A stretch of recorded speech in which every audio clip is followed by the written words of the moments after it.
جالي مريض عمره 50 سنة بيشتكي من ألم في ظهره وتنميل في رجله اليمين، ودي أعراض مرض الغضروف. مش هنا المشكلة إن عمنا الحاج أول ما تعب كل اللي حواليه قالوا له فكك من الدكاترة، وعندنا واحد جنبنا بيعمل تكسير أو اللي بيتقال عليه طقطقة الظهر.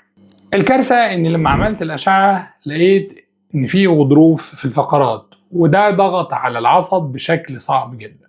قلت له لو جيت من أول ما حسيت بتعب كنا خلصنا الموضوع ده بعلاج طبيعي، بس دلوقتي انت محتاج جراحة ولا بديل عنها. بعمل الفيديو ده علشان افهم الناس ان الغضروف عامل زي كوشة جيلاتين بين فقرات ظهرك، كأنه ممتص للصدمات.